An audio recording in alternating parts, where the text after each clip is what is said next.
It's time to start getting into the electronics of this axial scale build. Now, when I'm out on the trail or when I'm out crawling rocks or whatnot, there's really only a couple of brands I think of, and the reason I've gone with Team Tekin this time is because I've had a lot of success with them in the past. Their products have really stood up to the water and the mud and the muck and all that kind of stuff that your trail truck is really going to be going through. Now, as you can see here, I've gone with the FXR rock crawler system. You can get multiple types of brushed motors with them. I actually went ahead and went with the 35 turn motor. Now, the reason I went with a 35T motor is because it not only gives me the torque to pull the truck out of the mud and up the rocks and whatnot, but it gives me the wheel speed when I'm trying to climb.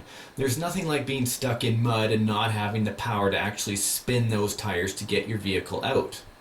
Now, what comes included in the FXR kit is not just the wires and the capacitor and whatnot, but one of the most important things of the vehicle, and that would be the ESC.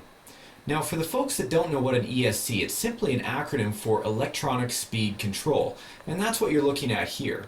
It's basically the computer of the vehicle. Now, this little fella right here actually has on-the-fly programming, which allows you to adjust the drag brake, it lets you know how hot the computer is, and it also lets you, do things like adjust the reverse. What kind of reverse do you want? Do you want immediate, or do you want it to have a little bit of a delay so it's not so hard on your transmission? One of the things I really like about this ESC is the type of soldering posts that it has. Now, you can see on top those 4 brass posts are actually large enough for easy wire placement, but also for heat dispersion. For any computer, as you guys probably already know, heat is not good for a type of computer, right? So you want to make sure it's cool at all times. Well, the FXR system gives you that option.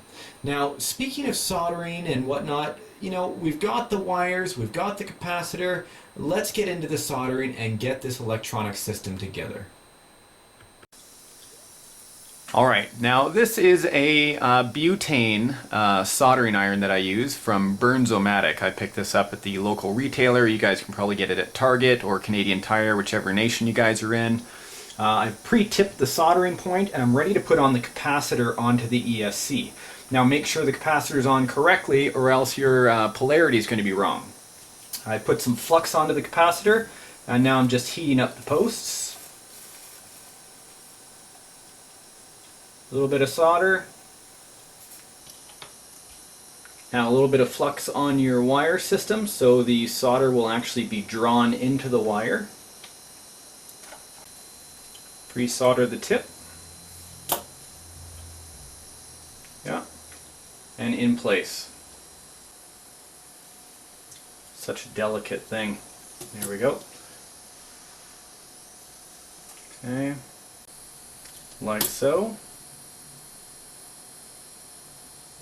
Make sure you got some good solid connections there.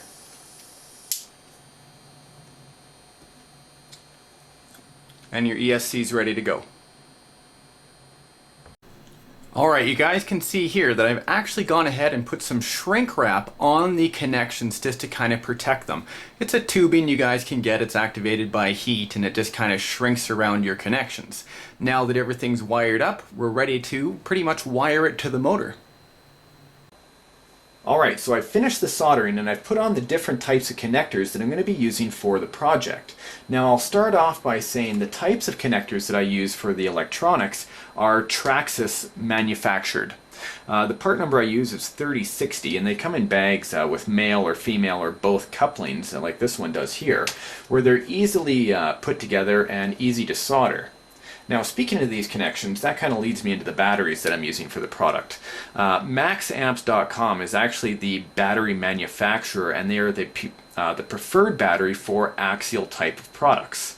The time rating on these is a 1550 milliamp hour. It's a 3-cell lithium polymer battery, and it's 11.1 volts rated. Now, I chose these because the 11.1 3 cells are actually Team Tekin ESC ready. Now, 40C discharge rate means that when I need a burst of power, it's there. So I got a couple of these that I'm going to be installing. A couple of key features to note about MaxAmp's batteries is when I ordered them, they actually asked me what kind of connectors that I wanted on them, and they pre-soldered them for me. And second, they're completely waterproof. Any kind of lithium polymer battery that you get out there, you want to make sure that they're already waterproofed, and MaxAmps is one of the ones that are in the manufacturing of waterproof LiPos. So that's something I wanted to cover with you guys.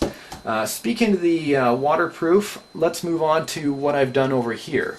Now keep in mind, by doing what I've done is more than likely will void the manufacturer's warranty on any type of electronics, because water and electronics do not mix, and of course no more warranty. But for this project I needed the ESC to be somewhat waterproof, and because my preferred manufacturer is Team Tekin, what I've gone out and done is purchased some all-purpose general clear rubber silicone. And last night, before I turned in for the evening, I made sure to cover the ESC in a very thin layer of silicone. You can see it's all shiny just for that purpose, and also around the posts. Now, on the back of the posts, I made sure when it was dry to scrape off the silicone so it can still get rid of the heat. The other thing I like about clear silicone is I can still see the LED display, and I can still use the buttons to do on-the-fly programming. This is something that I do. Again, I don't really suggest you guys do it unless you want to risk your ESC in your electronics. I've also made sure to put the silicone around the posts where I connected the Traxxas connectors. Really, I'm going to wrap some electronic or electrical tape around that as well to ensure strength and longevity, because when I'm out on the trail, and we're actually, when this product is getting kind of muddy and used and it's kind of running out and it's time to rebuild the Team Tekin motor I have here, I can just easily swap it out, put one back in my truck, and away I go on the trail. There's not going to be any issues.